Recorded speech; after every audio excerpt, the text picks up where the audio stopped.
예, 안녕하세요. H채널의 한창훈입니다. 반갑습니다. 2018년도 11월 24일 비트코인 및 암호화폐 시황 방송을 시작하겠습니다. 제가 오전에 개인적인 이제 사정으로 인해서 오늘은 이제 영상을 이제 오후에 좀 찍게 됐습니다. 예, 좀 기다리신 분들이 있으셨을 것 같은데, 원래 내일 찍으려고 하다가 내일은 또 이제 일이 또 있어서, 그래서 이제 이틀을 쉬어야 돼서 제가 이제 오늘 좀 늦었지만 이제 영상을 찍겠습니다. 일단 댓글로 의견하고, 그 다음에 궁금한 점, 그 다음에 또 정보 공유해 주신 분들에게 다시 한번 감사 말씀 드리고요. 그러면 이제 댓글을 보는 순서대로 바로 진행을 해볼게요. 일단 뭐 의견은 아닌데, 타임 IP님이 글을 써주셨는데, 제가 이 부분에 대해서 이제 좀 드리고 싶은 말씀이 있어서 한번 읽어볼게요. 아무것도 안 하면 아무것도 이룰 수 없다. 예, 이 투자의 끝이 성공이든 실패든 한번 끝까지 가볼까 싶어요. 이렇게 써주셨습니다. 제가 일단 이렇게 생각하시는 분들이 있을 것 같아요. 뭐냐면, 야, 차라리 아무것도 안 하는 게 가장 안전한 거 아니냐. 그래도 가만히 있으면 중간이라도 가지 않겠냐. 이렇게 이제 생각하시는 분들이 있을 것 같아서 그 부분에 대해서 제가 이제 생각하는 점을 한번 말씀을 드려볼게요. 물론 뭐 이게 다 적용되진 않겠지만, 제가 자주 보여드리는 베네수엘라, 그러니까 달러 대 베네수엘라 차트입니다. 보시면 1달러가 거의 1볼리바르였던 적도 있어요. 2000년대 초에 보시면 1달러가 1볼리바르였던 적도 있습니다. 근데 지금은 1달러가 보시면 이제 24만 8,567볼리바르예요. 이 얘기는 무슨 얘기냐면, 제 자산이, 제가 만약에 은행에 현금을 넣어놨다고 하면 그 현금의 가치가 24만 배, 24만 분의 1토막이 났다는 거죠. 예. 그러면 내가 만약에 뭐 우리나라가 볼리바르처럼 되진 않겠지만 이 나라에서 내가 아무것도 하지 않는 게 진짜 안전한 것이었을까? 예, 아무것도 하지 않는 게 어떻게 보면 가장 위험할 수도 있다는 거예요. 저는 제가 지금 뭐 주식 투자도 하고 암호화폐 투자도 하고 있는데, 저는 이제 이런 생각이 강하게 있습니다. 그러니까 뭐냐면, 큰 돈의 흐름들이 있잖아요. 큰 돈의 흐름들이 있고, 그 큰 어떤 돈에 흘러가는 그거에서 내가 잘못된 판단을 하거나 아니면 아무런 준비도 하지 않았을 때, 그 아무런 준비도 하지 않은 것에 대한 대가를 내가 톡톡히 치러야 된다. 예. 그러면 지금 진짜 열심히 베네수엘라에서 일을 하고 은행에 돈을 모으고 해서 뭐 우리나라 돈으로 수십억 원의 가치에 해당하는 돈을 모았던 사람들이 있다라고 가정을 해보자고요. 그럼 그런 사람들이 아무런 준비를 안 하고 그냥 은행에 돈 넣어놓는 게 가장 안전한 거다 해서 은행에 돈을 넣어놓고 열심히 일을 했어요. 근데 어떻게 됐어요? 지금 그 사람들의 현실은? 지금 어떻게 보면 막 그 사람들의 자식들, 그리고 그 사람들 같이 쓰레기통에서 음식 주워 먹고 있는 거예요, 지금. 그런 나라가 지금 베네수엘라입니다. 그리고 베네수엘라 같은 경우는 지금 현재 은행에서 볼리바르 화폐를, 돈을 찾는 것도 쉽지 않더라고요. 한 사람당 하루에 찾을 수 있는 볼리바르도 정해져 있는 겁니다. 예를 들어서 뭐 4만 볼리바르. 근데 더 웃긴 건 뭐냐면, 달걀 한 개 값이 8만 볼리바르래요.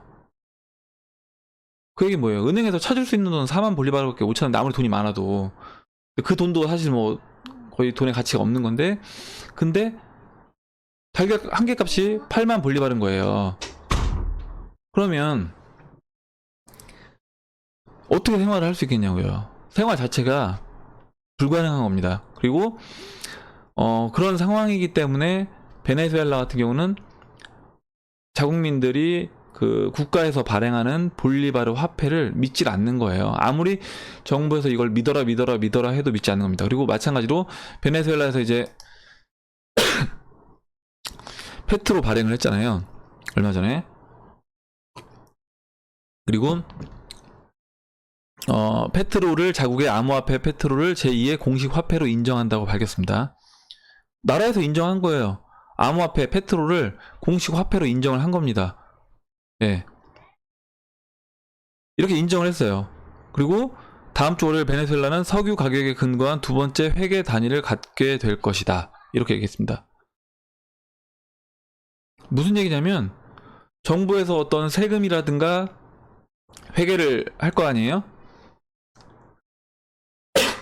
그 재정을 이제 운영하기 위해서 이때 단위를 볼리바르 뿐만 아니라 두 번째 회계 단위로 페트로도 쓰겠다는 거예요. 근데 제가 이제 그때 한번 페트로를 여러분들한테 말씀드릴 때 이런 부분을 언급했던 적이 있는데 뭐냐면 베네수엘라 국민들한테 페트로를 줄 것이냐 아니면 페트로를 받을래 비트코인을 받을래 했을 때 저는 이제 제가 베네수엘라 국민은 비트코인 받는다고 할 것 같거든요.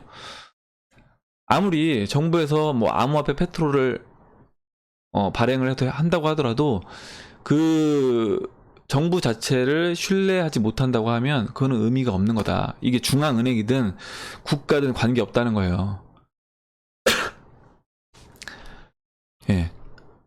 얘기가 좀 옆으로 샜는데 일단 베네수엘라 얘기하다가 이렇게 됐죠. 그러니까 아무것도 안 하면 아무것도 이룰 수 없다. 예. 우리가 아무것도 안 하는 게 안전한 게 아니라는 거죠.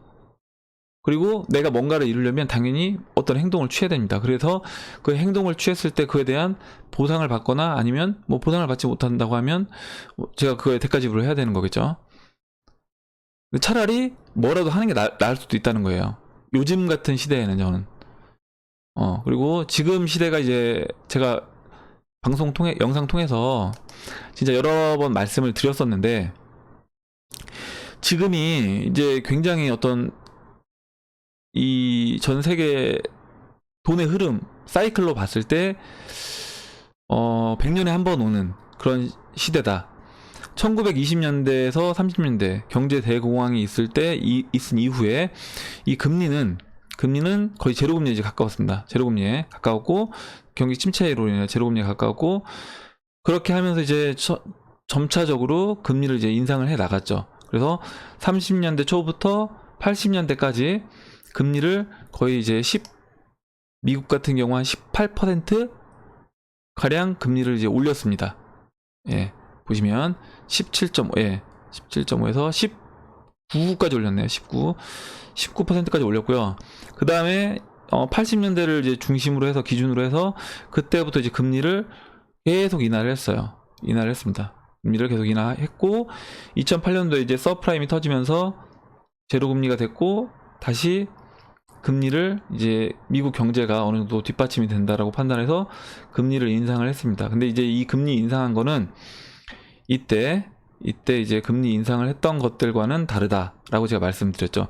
그러니까 저는 뭐냐면 지금 이 금리 인상은 아까 보셨던 지금 이제 이런 금리 인상으로 보는 겁니다. 지금 이제 이런 금리 인상으로. 그래서 앞으로 추세적으로 이제 금리를 인상을 해야 된다. 이렇게 보고 있어요. 그래서 그러니까 제가 보는 견해입니다. 제 개인적인 견해고 제가 봤을 때는 이런 현상이 그러면 왜 지금 금리를 계속 추세적으로 인상할 수밖에 없느냐?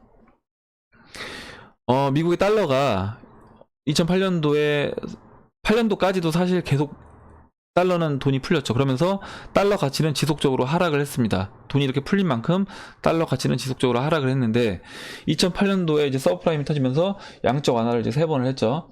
3번 하면서 너무 많은 돈을 푼 거예요. 지금 보시면 2008년도 때까지 풀렸던 돈에 거의 뭐 4배에서 5배 달하는 돈을 풀었습니다. 돈을 풀었기 때문에 이 많이 풀린 달러는 이제 결국 제가 보는 관점은 달러의 가치는 0으로 수렴할 수밖에 없다. 달러의 가치는 0으로 수렴할 수밖에 없다라고 말씀드렸고 제가 이제 비트코인 대 달러에서 비트코인 가격이 올라간다는 거는 비트코인 가격이 올라가는 것도 있겠지만 왜냐면 그 숫자가 이제 한정되기 때문에 올라가는 것도 있겠지만 비트코인 가격이 올라간다라기보다는 달러 가치가 이제 급격히 0으로 수렴하면서 그러면서 이제 비트코인 가격이 상대적으로 상승하는 것처럼 이제 비춰지는 거다. 이렇게 말씀을 드렸습니다.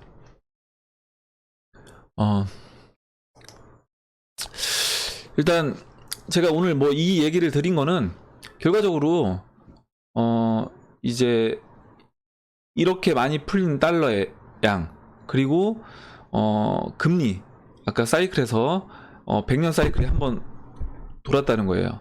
그렇기 때문에 이제 어떻게 보면 화폐 모든 화폐는 역사적으로 다 0으로 이제 수렴을 했었잖아요. 0으로 수렴을 했기 때문에 이제 달러도 이제 시기가 문제지 0으로 수렴할 때가 된 거다. 그리고 그 0으로 수렴하는 과정에서 최대한 충격을 덜 받고, 시장이 덜 받고 자연스럽게 넘어가는 게 뭐가 있을까 제가 고민을 해봤을 때, 뭐 금은도 있겠지만, 금은도 일정 부분 저는 그런 역할을 해줄 거라고 보고 있습니다. 있지만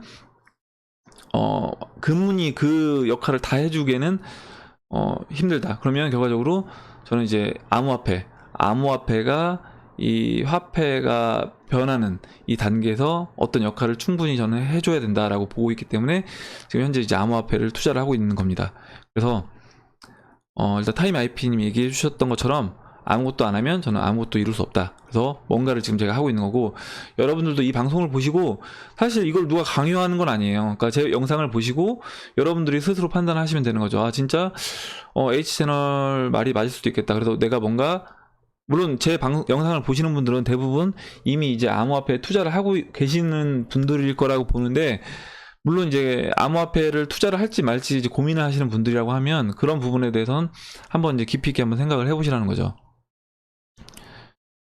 그리고 이제 와사비님이 이제 글 하나 또 의견을 제가 이제 공유했으면 좋을 것 같아서 읽어드릴게요. 와사비님이 써주신 글. 채굴 원가에 대해서 이제 얘기를 하고 싶대요. 얼마 전 채굴 과정이 궁금해서 비트메인에서 채굴 장비 2대를 사서 잠깐 돌려본 적이 있습니다. 비트코인이나 비트코인 캐시를 채굴할 수 있는 한 대에 아식 칩이 136개나 들어가 있는 채굴 장비인데요. 운영하는데 전기값 결코 장난 아닙니다. 열과 소음, 특히 전기, 운영비가 최소 6,000불에서 7,000불 한다고 하는데, 그것도 전기비 싼 동네여야 될 듯 보였습니다. 그래서 지금 비트코인 정말 블랙 프라이데이 세일입니다. 이렇게 얘기를 해주셨습니다. 그러니까 제가 여기 좀 덧붙여서 말씀을 드리면, 제가 지난번에 이제 채굴에 대해서 잠깐 말씀드렸는데, 저는 이제 개인들은 채굴을 굳이 할 필요가 없다라고 제가 이제 생각을 한다고 말씀드렸잖아요. 그러니까 개인들 입장에서는, 왜냐면 개인들이 대량으로 내가 채굴 사업을 하는 것도 아닌데 대량으로 뭐 어떤 채굴 장비를 구매해서 돌리는 게 아니고, 그리고 또 값싼 전기료, 어떤 공장 전기라든가 아니면 산업용 전기를 내가 쓸 수 있는 그런 입장이 아니라면, 저는 개인들은 차라리 좋은 타이밍에 비트코인을 매수하고, 그리고 어느 정도 이제 비싼 타이밍에는 비트코인을 매도하는 이 전략이 좀 더 나아 보인다, 이렇게 말씀을 드렸습니다. 그리고 지금 제가 보는 그 채굴 사업자들은 그 치킨 게임 중으로 보고 있는 거예요. 뭐냐면 채굴도 결과적으로는 경쟁입니다. 채굴도 경쟁이고, 채굴이 이제 비트코인 가격이 올라갔을 때 사실 개인 채굴 하시는 분들도 많이 채굴 쪽으로 뛰어들었어요. 그리고 제가 아는 분들도 공장을 부지를 사서 채굴을 좀 본격적으로 하신 분들이 계십니다. 근데 그런 이제 중소업체들 있잖아요. 중소업체들의 어떻게 보면 버티지 못하게끔 하는 과정이라는 겁니다. 지금 과정이. 왜냐면 중소업체들 같은 경우는 실제 이제 자금 여력이 많지 않아요. 자금 여력이 많지 않아서 비트코인을 계속 들고 있을 수가 없다는 거죠. 무슨 얘기냐면, 사실 내가 자금 여력만 충분하면 비트코인을 안 팔면 되는 겁니다. 지금 전기값 내고 채굴해도 돼요. 장비 돌리면서 채굴해도 되는데, 그리고 안 팔고 홀딩하고 있다가 비트코인 가격이 비쌌을 때 그때 처분을 하면 되죠. 근데 그러려면 결국에 이제 공장을 돌릴 때 필요한 인건비, 그리고 임대료, 그 다음에 전기료까지 내가 다 준비가 되어 있어야 된다는 겁니다. 그게 이제 뭐 6개월은 버텼는데 6개월 지나서 이제 버티지 못한다고 하면 결국에 비트코인을 갖고 있는 걸 팔아서 전기료를 내야 되겠죠. 임대료도 내야 되고. 그러면 어떻게 돼요? 비트코인을 울며 겨자 먹기로 지금 500만 원에도 팔아야 된다는 겁니다. 이렇게 되면 당연히 이렇게 하다가 해보니까 그래도 손해겠죠, 당연히. 왜냐면 아까 말씀하셨던 것처럼 전기값이 더 드니까. 그렇게 되면 이제 포기하고 사업을 정리하는 거죠.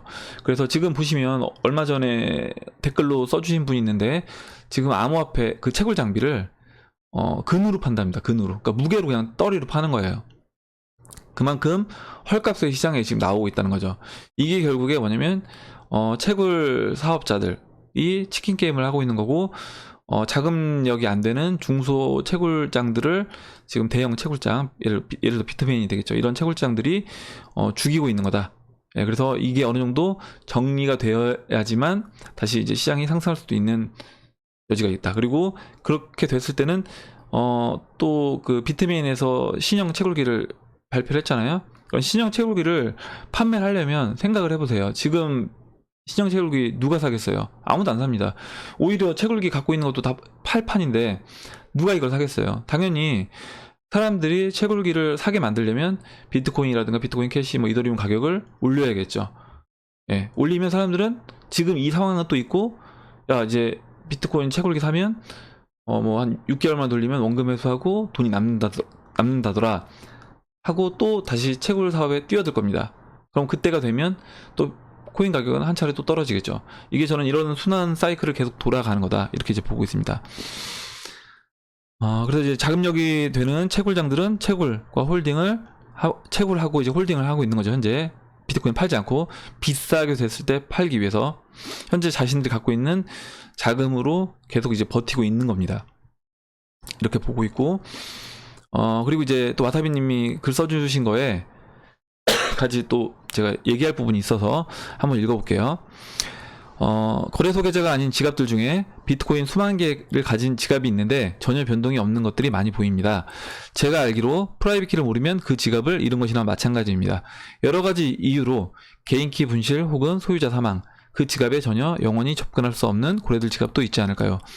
진짜 잃어버린 지갑과 단지 입출금하지 않는 지갑인지는 알 수 없을 것 같습니다. 어떻게 생각하시나요? 예, 좋은 의견 주셨고, 저도 이제 이 부분에 대해서 이 관련된 제가 이제 1조 원 손해본 비트코인 고래 지갑 이렇게 썼잖아요. 이걸 가지고 이제 얘기를 또 많이 해주셨어요. 뭐냐면, 야 너 제대로 알지도 못하고 이렇게 쓰냐, 이게 1조 원 손해본 거냐, 이 사람들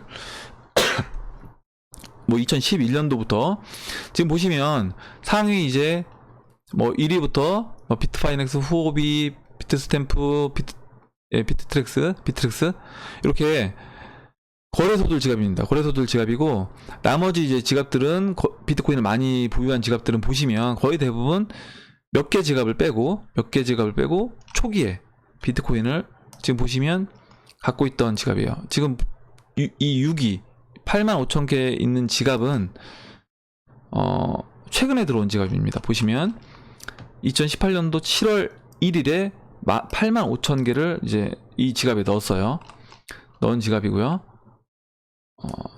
근데 이 지갑 보시면 하나도 안 팔았죠. 하나도 꺼내지 않았습니다, 비트코인을. 그리고 이제 뭐 이때 85,000개를 이때 샀다는 얘기는 아니에요. 그리고 보시면 뭐 이런 지갑들도 있어요. 2011년도부터 이렇게 보관하고 있는 지갑도 있죠.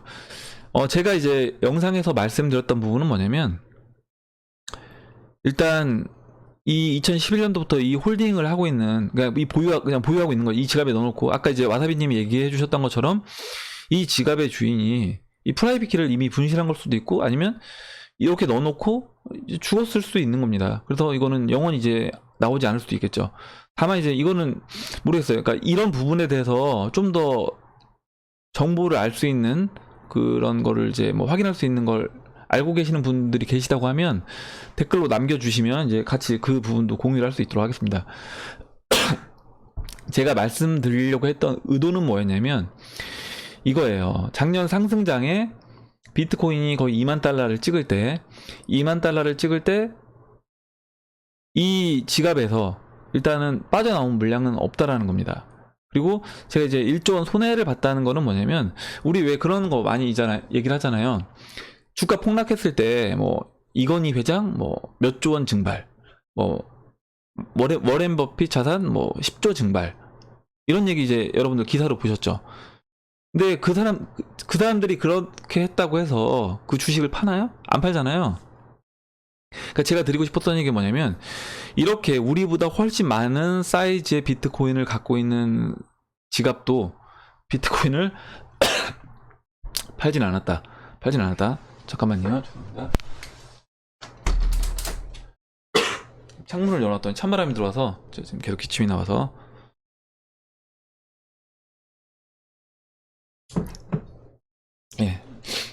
그래서 일단은 이 고래 지갑들을 저는 이제 계속 모니터링을 하고 있어요. 뭐 매일은 못한다고 하더라도 수시로 제가 체크를 합니다. 체크를 하고 있고 실제 이제 변화량이 있는지 체크를 하고 있습니다. 보시면 그냥 계속 홀딩만 하고 있지 않은 지갑들도 있어요.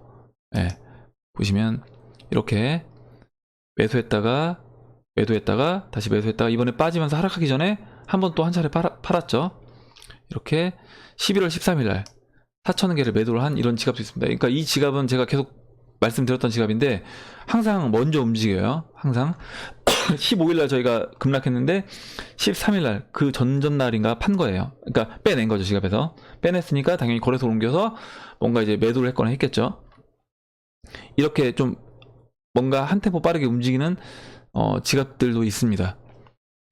근데 이제 대부분 지갑들은 일단은 홀딩을 하고 있고, 이 지갑도 어찌됐든 간에 4,000개를 지갑에서 꺼내서 거래소에서 뭐 팔았든 안 팔았든 그건 이제 확인은 안 해봤으니까 모르는 거고, 근데 이런 지갑들도 대부분 물량은 뭐 10%는 꺼내서 했다고 하더라도 나머지 물량은 갖고 있다는 거예요. 그러니까 다 모든 물량을 다 팔진 않았다는 겁니다. 그래서 제가 이제 드리고 싶었던 말씀은 1조 원 손해본 비트코인 고래도 존버 중이라 이렇게 얘기했을 때 우리가 주식시장도 전 똑같다고 보거든요. 주식시장도 실제 돈을 버는 사람들은 개인들이 거의 대부분 벌지 못합니다. 돈을 버는 사람들은 뭐냐면 그 대주주들, 그리고 대주주들이 자기들의 자식들한테, 손자들한테 물려준 주식들은 계속 홀딩을 하고 있어요. 그러면서 그게 이제 시간이 지나면서 복리로 계속 증가합니다. 그래서 이제 큰 부자가 되죠. 근데 개인들은 샀다 팔았다를 반복을 하는데, 실제 이제 개인들의 어떤 누적 수익을 보면 큰 돈 번 사람들은 많지 않다는 거예요. 물론 번 사람들도 있지만 극소수에 달한다는 거죠. 그리고 결국에 그 2011년도부터 계속 비트코인을 갖고 있던 그 지갑도 그 뭐 주인이 죽었는지 뭐 살았는지는 저도 확인은 못하겠지만, 만약에 살아있다라고 하면, 아까 그리고 이제 실제 지갑에서 꺼내서 4,000개 비트코인을 꺼냈던 지갑은 일단은 지갑 주인은 살아있는 거죠. 그 지갑 같은 경우는. 그러면 그런 사람들이 자기 물량을 전체 다 팔지 않는 이유가 있을 거 아니에요. 그런 사람들은 전체적으로는 이 시장이 우상향할 거라고 이제 본다는 거죠. 그렇기 때문에 그 물량을 저는 홀딩을 하고 있는 거다. 예. 그리고 만약에 이 지갑에 대해서 제가 이제 아는 이런 정보들 말고 이 지갑에 대해서 좀 더 자세한 정보를 알 수 있는 어떤 뭐 사이트라든가 그런 정보를 알려주는 자료가 있다라고 하면, 혹시 제 영상을 보시는 분 중에 좀 공유를 해주셨으면 전 감사하겠습니다. 그러면 제가 그 부분을 같이 우리 구독자분들하고 같이 공유해보는 시간을 다시 한번 가져보도록 할게요. 일단 그리고 무지님 항상 이렇게 글 많이 댓글 달아주셔서 감사드리고, 그리고 제가 한 가지 이제 더 말씀을 드리려고 했던 게 있는데,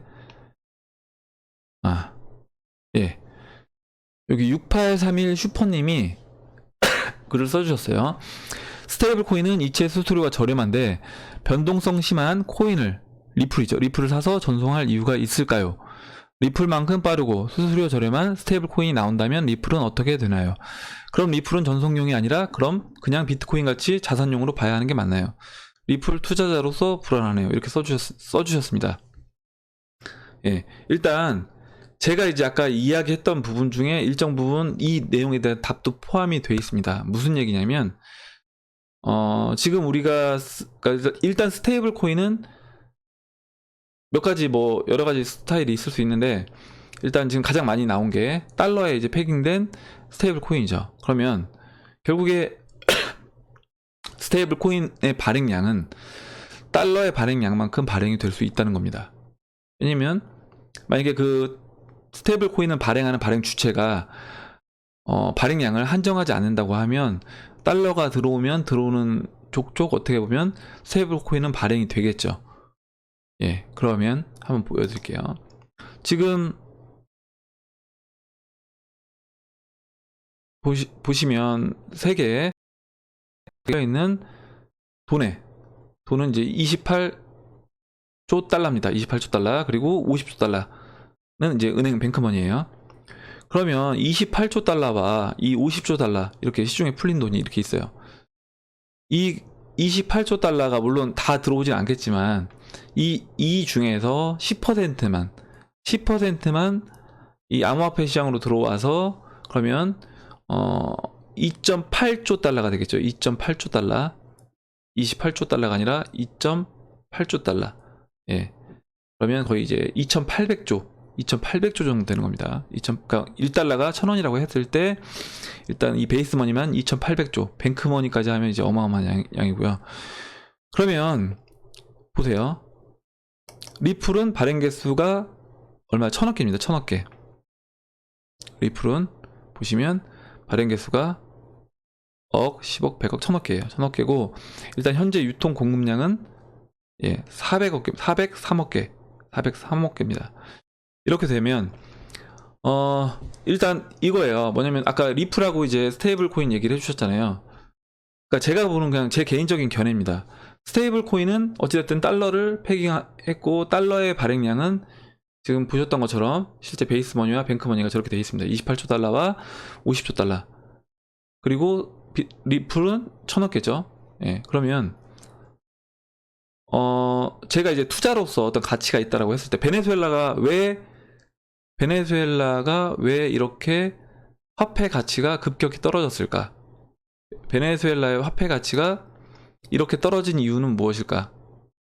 라고 하면 지금 베네수엘라 같은 경우는 지금 이 달러 대 베네수엘라 볼리바르가 이렇게 달러 가치가 강세가 난 게 아니에요. 그러니까 제가 계속 말씀드리잖아요. 달러 가치가 이렇게 28만 배가 오른 게 아니다. 24만 배가 오른 게 아니다. 달러 가치가 24만 배가 오른 게 아니라 베네수엘라 화폐 가치가 0으로 간 거다. 지금 이거는 베네수엘라 화폐 가치가 0으로 간 거다. 그러면 여기 리플하고 스테이블 코인 뭐 테더와 아니면 스테이블 코인 뭐 트루 USD를 비교해서 보자고요. 이렇게 비교해서 봤을 때 결국에 스테이블 코인은 달러에 패깅된 거라고 하면 달러는 이렇게 많이 발행이 됐습니다. 달러는 이렇게 발행이 많이 됐어요. 아까 보여드렸던 것처럼 뭐 이미 이제 베이스머니와 뱅크머니 뿐만 아니라 사실 자산을 평가하는 뭐 채권이라든가 부동산이라든가 아니면 파생상품까지 다 포함시킨다고 하면 사실 훨씬 더 큰 양인데 그 수만이 발행된 그 달러랑 리플하고 이제 비교했을 때 내가 어떤 것이 더 투자 가치가 있을 것인가 라고 보면 저는 이제 리플이 전 투자 가치가 있다라고 보는 거예요. 야, 그러면 지금 얘기하셨던 것처럼 야, 리플을 이 변동성 리플을 쓰겠냐? 사실 이런 변동성을 완화할 수 있는 저는 뭐 기술적인 거를 제가 뭐 잘 알지 못해서 그 기술적인 부분까지는 다 말씀드리지 못하겠지만 만약에 이거예요. 기술적으로 뛰어난 코인이 가장 비싼 가치를 치른다고 하면 비트코인이 가장 비쌀 이유는 없다고 봅니다. 저는.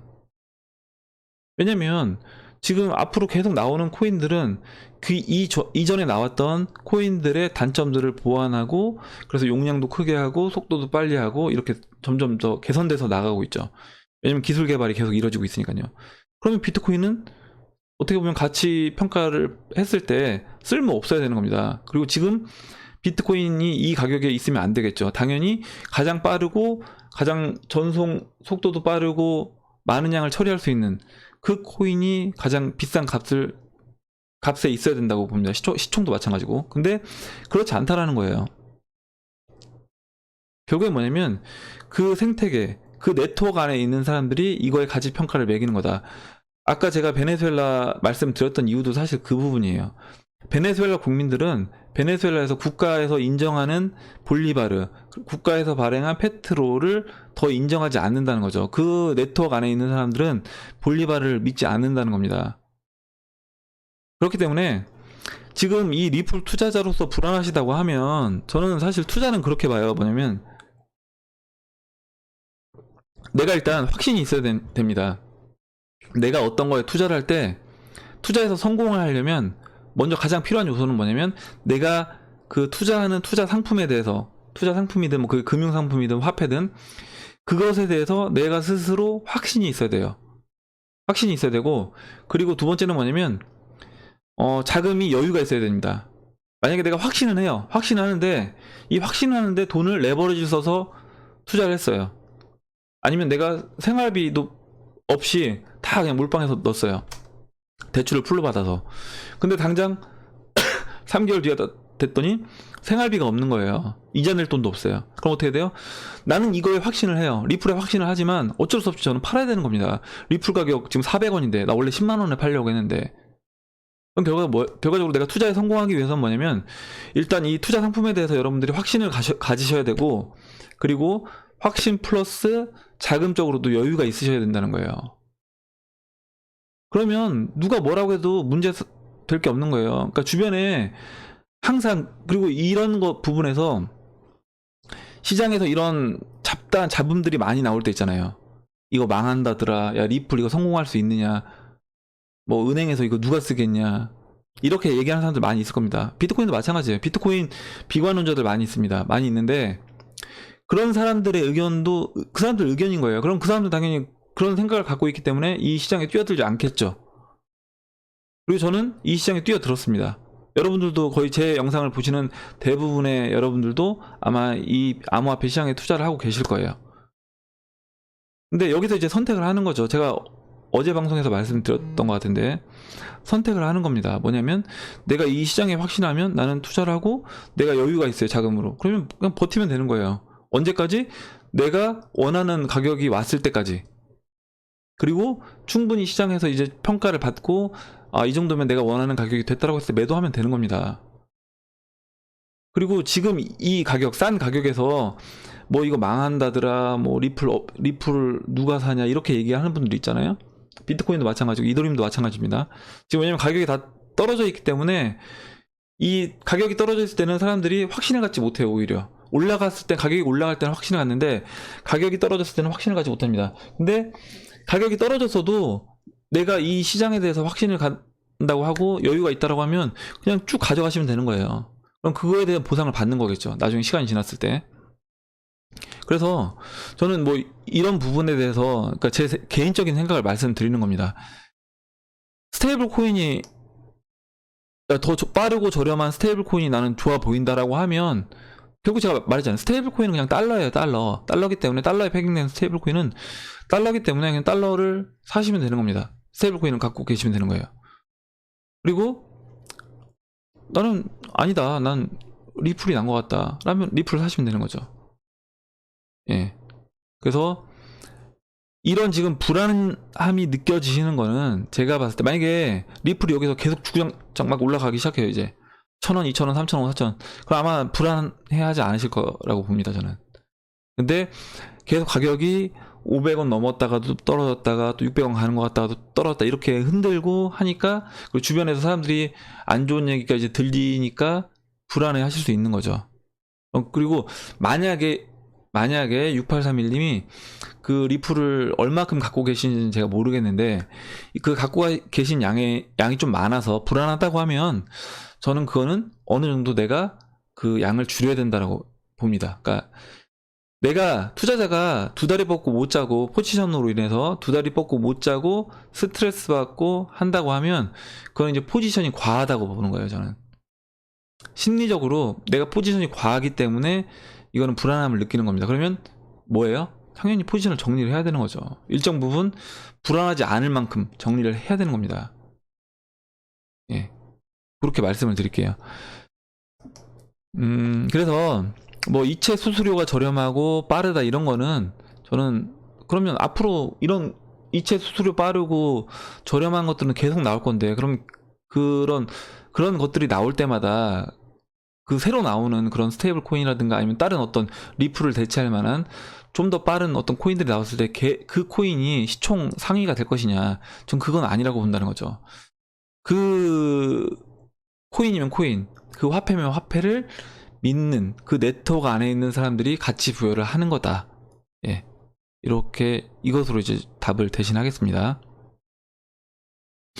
예, 그리고 이제 마지막으로 룩스님이 룩스님이 잠깐만요. 룩스님이 그 하드웨어 지갑을 사셨는데 거기서 이제 하드웨어 지갑이 뭐 지금 고장이 났는지, 그래서 그 부분에 대해서 한 1억 원어치 이제 손해를 보셨대요. 손해를 보셔가지고 돈을 이제 못 찾으셨다고 했는데, 그 부분에 대해서 답변을 해주셨습니다. 룩스님 이제 댓글을 확인을 안 하셨으면 댓글을 한번 확인을 해보시고요. 제가 알고 있기로는 저도 이제 댓글을 달았고, 그 다음에 이제 와사비님이 이제 개발자분이고 이쪽 IT 쪽으로 좀 지식이 많으신 것 같아요. 그래서 그 와사비님이 글을 써주셨습니다. 그래서 그 부분을 한번 확인을 해보시고, 그래도 이제 모르시겠으면 잠시만요. 예, 제가 지금 볼게요. 룩스님이 이제 트레저의 코인을 모두 잃어버리셨대요. 있는데 그게 이제 1억 원 정도 되고 보상받을 길이 없으시다고 합니다.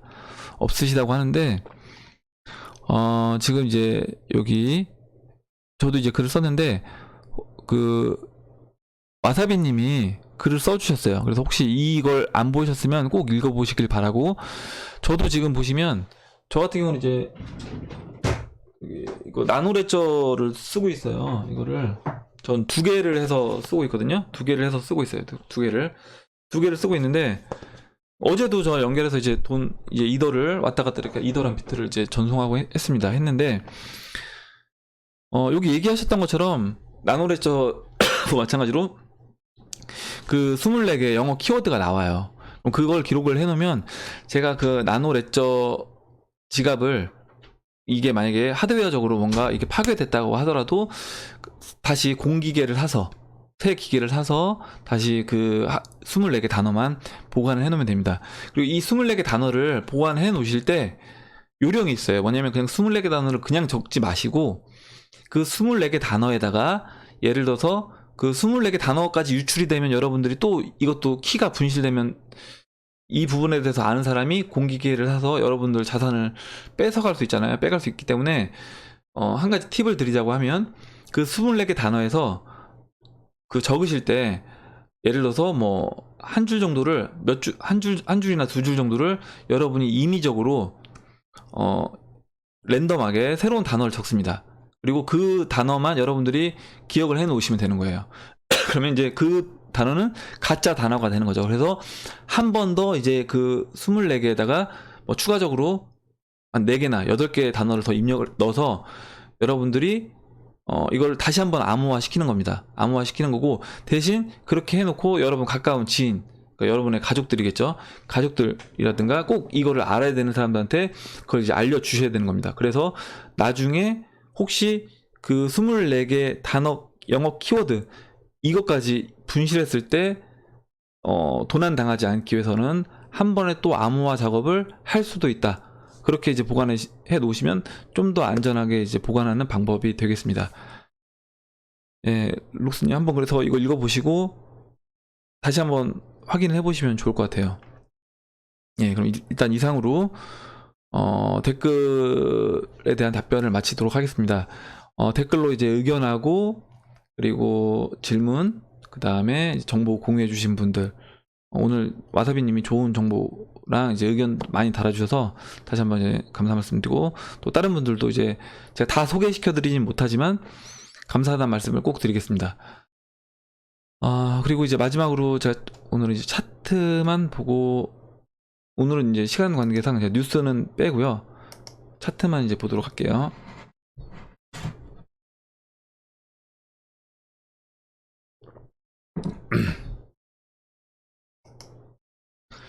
일단 비트코인이고요. 비트코인 일봉 차트입니다. 비트코인 일봉 차트고, 제가 지금 이렇게 수렴을 했다라고 했죠. 수렴을 했는데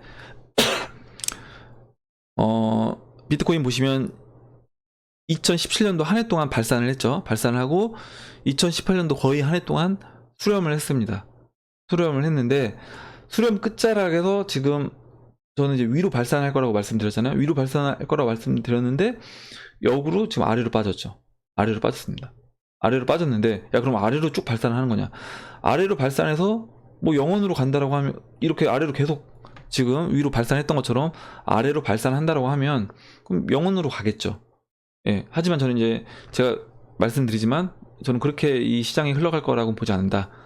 예, 왜냐면 기관 투자자들이 이미 시장에서 올해 한 해 동안 기관 투자자들이 올 한 해를 어떻게 보면 이 암호화폐 시장을 들어오기 위해서 준비를 계속했습니다. 계속했기 때문에 오히려 지금 이렇게 시장이 하락한 거는 마지막으로 이제 기관 투자자들이 들어오기 직전에 지금 자신들이 조금 더 싼 가격에, 그리고 기관 투자자들 입장에서 한번 생각을 해보세요. 이 사람들이 ETF 상품을 출시를 했습니다. 출시를 해서 이 ETF 상품이 나중에 비트코인이 한 1억 됐을 때 팔려면, 홍보를 하려면 어떻게 해야지 홍보가 되겠어요? 이 ETF 상품의 수익률은 이만큼입니다. 이 ETF 상품의 수익률은 뭐 1000%입니다. 2000%입니다. 이렇게 얘기를 했을 때 대중들이 쉽게 더 덤벼들겠죠. 그러려면 어떻게 돼요? 당연히 지금 마지막 들어오기 직전에 더 떨궈야 되는 겁니다. 더 떨궈서, 더 떨구면 떨굴수록 나중에 자신들이 수익률을 광고할 때 그러니까 마케팅에서 광고비를 따로 쓸 필요가 없는 거예요. 야, 이 ETF 수익률 얼마? 이게 가장 큰 광고입니다. 이게 가장 큰 광고이기 때문에 얘네들은 그 광고 효과를 극대화하기 위해서 기관 투자자들은 지금 빼면 뺄수록 광고 효과가 나중에는 극대화되고 대중들이 진짜 어떻게 보면 뭐 쌈짓돈까지 다 끌고 들어올 수 있게끔 그렇게 만들기 위해서 지금 그 사전 작업을 펼치고 있는 거다라고 이제 보고 있습니다, 저는. 그리고 이렇게 물론 이건 뭐 이 추세선은 그리기 나름인데요. 보시면 3월 고점과 5월 고점을 잇는, 그리고 이 2월달 그리고 3월달 말에 이 저점을 이렇게 이었을 때 하락 쇄경을 그려보면 지금 이 빠진 자리가 이 빨간색 라인에서 딱 지지를 받고 일단은 멈췄습니다. 멈췄기 때문에 지금 4,000 저점이 4,200달러, 약 4,200달러까지 빠졌었잖아요. 이 정도 자리에서 이제 반등이 나와줄 수도 있겠다, 이렇게 보고 있습니다. 이 정도 자리에서 하락을 마무리하고 이제 시장을 다시 돌려 세울 수도 있다라고 보고 있습니다. 4시간 봉을 볼게요. 4시간 봉을 보시면 일단 엘리어트 파동으로 봤을 때도 1파, 2파, 3파, 4파, 5파. 그래서 이제 5파가 끝이 났다고 볼 수 있어요. 그래서 일단은 여기서 그러니까 제가 보는 관점을 말씀드리는 겁니다. 제가 보는 관점을 물론 여기서 더 꿰고 내려간다고 얘기하는 분들도 많이 있어요. 그러니까 뭐 3,000달러까지 간다라고 보시는 분들도 많이 계시지만, 물론 저도 3,000달러에 이제 지지 라인이 있다고 말씀을 드렸는데 저는 이 정도 수준에서 하락을 마무리하고 이제 반등으로 갈 수도 있다. 예. 이 정도 수준에서 하락을 마무리하고 반등을 할 수도 있고, 그리고 지금 충분히 보면 거래량이 충분히 지금 실렸습니다. 첫 번째 하락에서도 거래량이 실렸고요. 그리고 두 번째, 그리고 여기서 이제 흔드는 과정에서도 거래량이 많이 실렸어요. 이 거래량이 이제 실렸다는 거는 손바뀜이 일어났다는 거죠. 그리고 10월 달에 이제 돌파될 때 들어왔던 그 물량 정도는 이번 하락에서 다 털려서 나갔기 때문에 이제 여기서 이제 끌어올릴 수 있는 그런 때가 됐다, 비트코인은. 이렇게 보고 있습니다. 이제 어디까지나 제 개인적인 의견입니다, 이거는. 그리고 저는 이제 여기서 물론 이렇게 보시는 분들도 계세요. 야, 3,000달러까지 빠질 거면 여기서 팔았다가 다시 사야 되지 않냐. 그러니까 뭐 물론 이건 그렇게 생각하실 수도 있습니다. 그렇게 생각하실 수도 있는데, 그러니까 제가 보는 관점은 뭐냐면 비트코인은 30달러도 매수, 20달러도 매수라고 했잖아요. 그러니까 그런 관점으로 저는 보는 거예요. 3달러도, 그러니까 3.9달러에서 2달러까지 비트코인이 빠졌습니다. 그 당시에 시장 참여자들은 야, 이때 팔고 이때 샀어야 되지 않냐, 이렇게 생각할 수 있어요, 당연히. 왜냐면 3.9에서 팔고 2달러에 샀으면 거의 비트코인 개수를 2배 늘릴 수 있었으니까. 근데 그렇게 매매했던 사람들은 지금까지 들고 있을 수가 없습니다. 그렇게 3.9달러에 매도하고 2달러에 사는 사람들이 비트코인을 전 지금까지 들고 있을 수가 없다고 생각을 해요. 그렇기 때문에 지금 4,200달러에서 팔아서 난 3,000달러에 사보겠다라고 생각하시는 분들이 비트코인이 10만 달러 됐을 때 비트코인을 들고 있을 수 저는 없다라고 봅니다. 그래서 결과적으로 제가 보는 관점은 지금도 매수고 내려와도 또 매수인 거다. 예. 300달러가 매수고 200달러가 매수였던 것처럼, 그리고 30달러가 매수고 20달러가 매수였던 것처럼 지금 4,000달러도 매수고 저는 3,000달러도 매수다. 예. 이렇게 제 생각을 드렸습니다.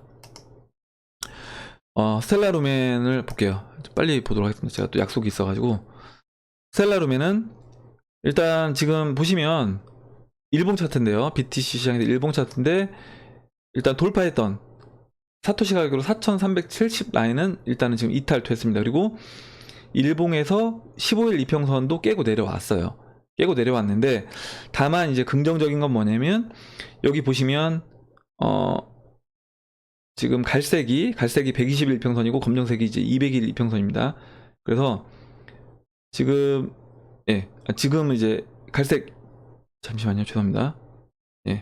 죄송합니다. 갈색이 이제 200일 이평선이에요. 그래서 검정색이 120일 이평선, 제가 잘못 얘기했어요. 120일 이평선이 검정색이고 갈색이 이제 200일 이평선인데 골든 크로스가 지금 나오고 있습니다. 골든 크로스가 나오고 있는 상황이어서 지금 좀 더 이제 긍정적인 흐름으로 흘러갈 수 있다.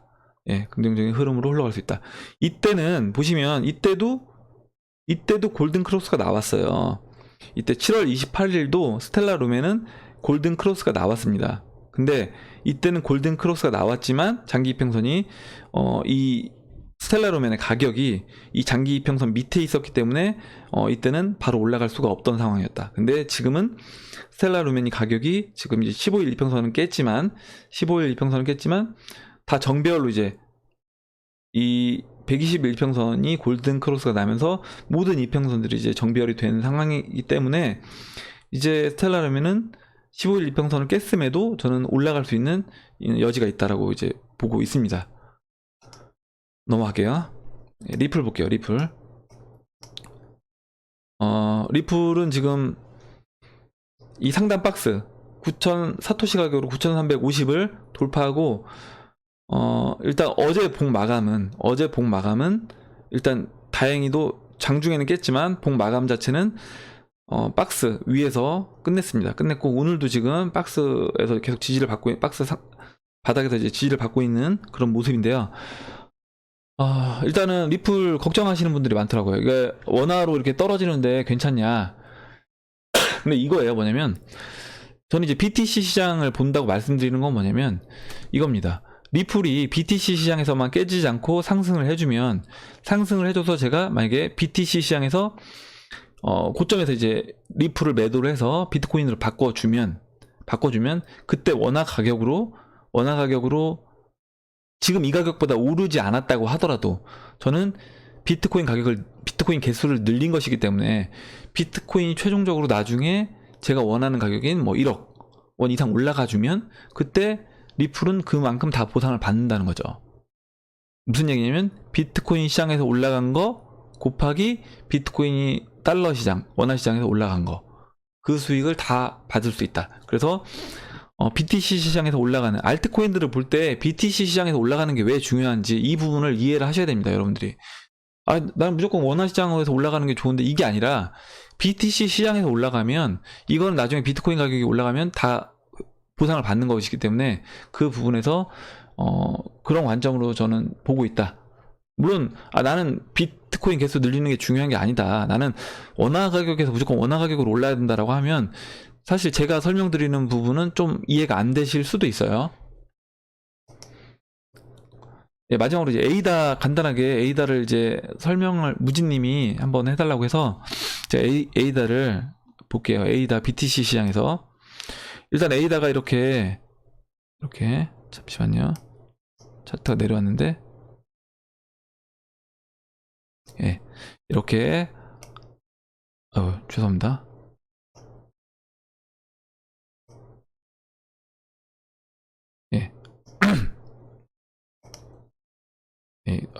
다시 그래야 되겠네요.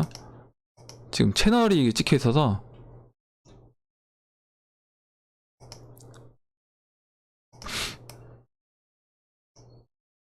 다시 그릴게요. 예, 에이다 차트를 보면 지금 일봉으로 바꿔올게요.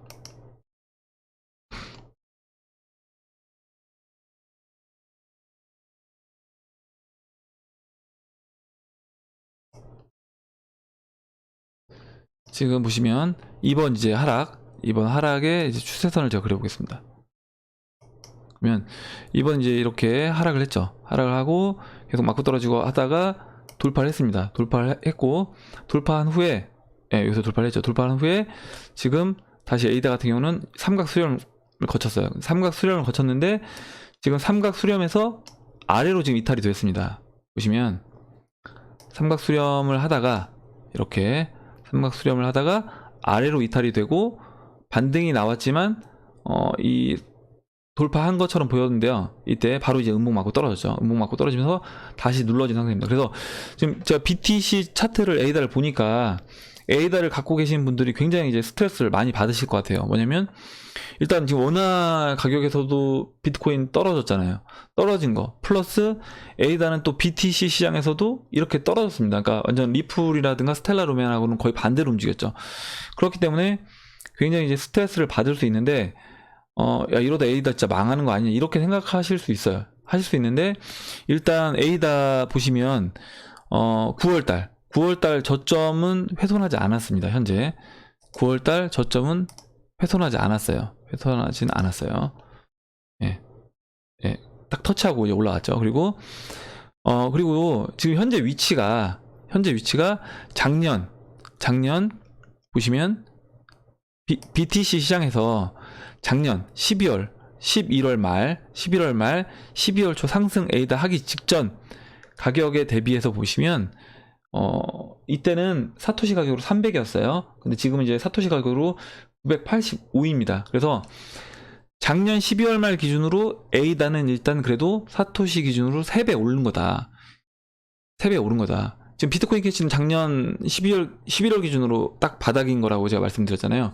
그거에 비해서는 에이다는 비트코인 캐시보다는 나은 상태다. 뭐 퀀텀보다도 낫다라고 이제 볼 수 있습니다. 그래서 지금 뭐 제가 봤을 때는 일단 지금 이 9월 달 가격을 지켜준다라고 하면 에이다는 뭐 크게 걱정할 수준은 아닌 것 같아요. 그래서 다른 알트코인들도 대부분 이런 위치에 있다. 몇 개 이제 강한 리플이라든가 뭐 스텔라처럼 강한 알트코인들을 제외하면 많은 알트코인들이 현재 이 에이다 위치 정도에 있기 때문에 뭐 크게 걱정하실 필요는 없다라고 이제 보고 있습니다.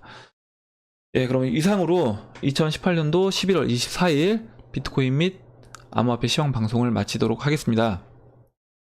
오늘 영상에서 이제 제가 이제 얘기한 부분에서 여러분들 좀 이해가 안 되거나 다른 의견 있으시면 얘기를 해주세요. 얘기를 해주시고 그 부분에 대해서 제가 같이 얘기를 해보는 시간을 갖도록 하겠습니다. 그리고 댓글 남겨주신 분들, 그리고 의견 써주신 분들, 그리고 정보 공유해주신 분들에게 다시 한번 감사 말씀을 드리고요. 제가 마지막으로 좋은 글이 있어서 여러분하고 이제 공유하고 싶은 글이 있어서 하나 읽어보고 마무리를 하겠습니다. 결국 해내는 사람들의 원칙이란 책에서 나오는 내용인데요. 읽어볼게요. 발전적이고 생산적인 삶을 추구한다면 냉소적인 사람, 남의 꿈에 찬물을 끼얹는 사람, 피해의식이 있는 사람, 중간만 가면 잘하는 거라고 믿는 사람은 피하는 것이 좋다. 허튼 소리를 걸러듣고 흘려들을 수 있는 자신감과 배짱이 생길 때까지라도 피하는 것이 좋다. 내가 원하는 곳에 이르도록 격려하고 내가 거기 이르렀을 때 박수를 보내주는 긍정적이고 희망적인 사람들로 주위를 채우겠다는 의식적이고 의도적인 결정이 필요하다. 결국 해내는 사람들의 원칙 중에서 예, 지금 여러분들 보시면 시장 상황이 안 좋으니까 주변에 진짜 별의별 소리 하는 사람들이 다 있습니다. 다 있고 뭐 네이버 제가 엊그저께 기사에서도 야 비트코인 영원으로 할 건데 코인충들 잘 됐다. 뭐 쌤통이다 이런 댓글들 엄청 많아요. 그런데 그런 냉소적인 사람들, 남의 꿈에 찬물을 끼얹는 사람들 있습니다. 있을 수밖에 없어요. 세상은 여러 사람들이 있고 다양한 시각을 가진 사람들이 많이 존재하기 때문에 그런 사람들 있을 수 있고 있는데 그 와중에서 여러분들이 만약에 중심을 못 잡겠다라고 하시면 제가 여기 읽어드렸던 것처럼 잠깐 그런 내용은 보지 않는 게 여러분들 선택에 도움이 될 수 있습니다. 그리고 되도록이면 여러분들이 보고 있는, 여러분들이 지금 확신하고 있는 그 시장에 대해서 같이 독려하고 꿈을 이야기하고 긍정적인 피드백을 주는 사람들과 함께 가는 것이 좋습니다. 이것도 세뇌라고 또 안 좋게 비하 발언하시는 분들이 있을 수 있는데, 저는 모든 것은 다 그런 거라고 보고 있어요. 우리가 이제 보고 있는 종교도 그렇고 정치도 그렇고 국가도 어떤 국민들을 한쪽으로, 국가가 원하는 방향으로 다 그렇게 어떻게 보면 국가의 운영 방향을 끌어간다고 저는 보고 있습니다. 예, 일단 그럼 진짜 이제 끝을 내도록 할게요. 2018년도 11월 24일 암호화폐 방송을 마치도록 하겠습니다. 여러분 도움이 되셨다면 좋아요와 구독 버튼 그리고 알림종 버튼을 눌러주세요. 감사합니다.